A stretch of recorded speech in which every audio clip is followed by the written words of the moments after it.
Now we need to master the transition from measure 6 to the downbeat of measure 7.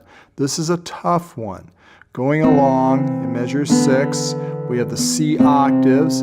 As I explained in the previous video, it's crucial that you prepare the second and fourth fingers no more than a half inch above their strings. The little finger above the second string, 3rd fret, second finger above the 5th string, 2nd fret. They've got to be there so they can just land on the downbeat of measure 7. That is a tough change. Now, a couple things. When you place the C octaves, I actually would recommend that you place the 3rd finger more in the middle of the fret rather than up to the fret, more in the middle of the fret to minimize squeaking going into the downbeat of measure 7. Because if you're right up to the fret, unless you have really large hands, when you lift that 3rd finger, he's going to lift a little bit to his left and squeak. He's going to pull off like that. Slightly, okay? So if by putting it in the middle of the fret, he'll lift straight up, at least more likely will lift straight up off the string, and again, will minimize squeaking. So try to do that.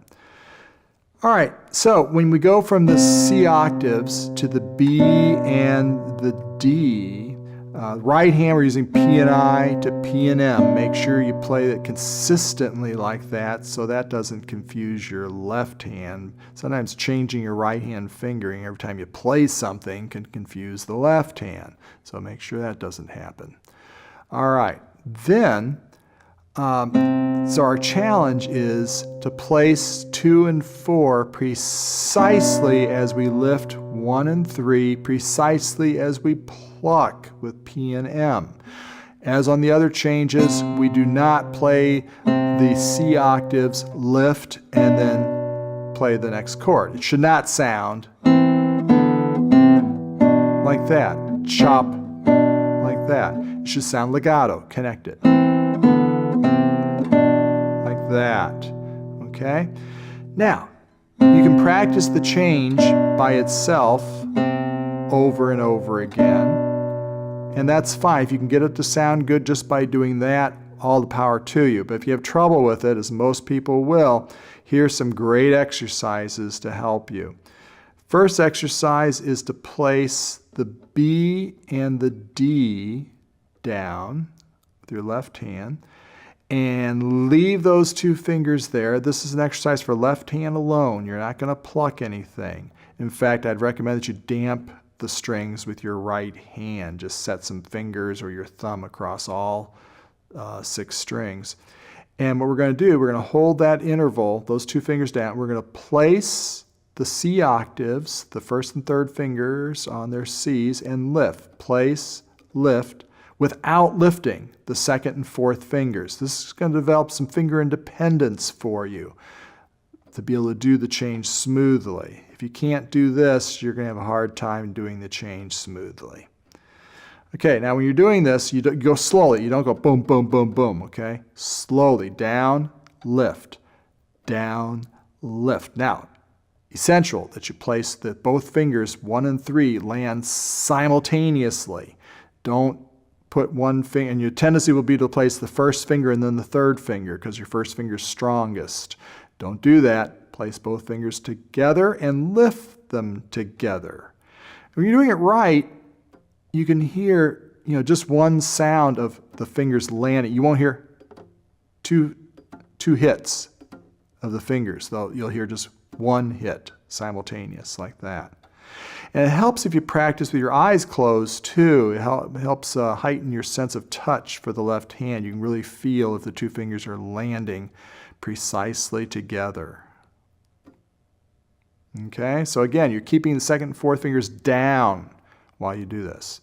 All right, shake that out, move your fingers around a little bit, and then reverse it. Plant the C octaves down, and again, the 3rd finger about in the middle of the fret. Place those 2 fingers, leave them there, mute the strings with your right hand so you don't hear anything, and place and lift the 2nd and 4th fingers on the low B and the D. Now, once again, make sure the two fingers are landing exactly together. You shouldn't hear two hits like that. Okay? You should hear just one hit.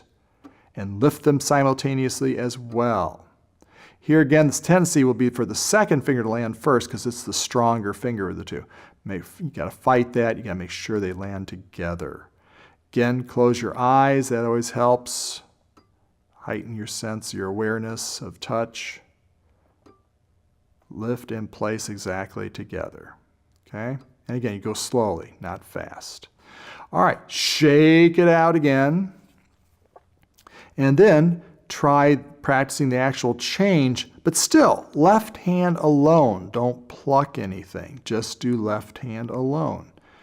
And make sure that you're connecting the change perfectly in both directions. Connect not only from the C octaves to the B and the D, but back again as well. Even though that doesn't happen in the song, you want to work on your skill to be able to connect it both directions.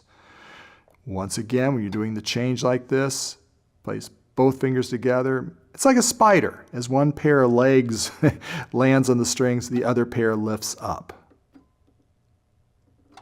Again, close your eyes so you feel that everything is happening simultaneously.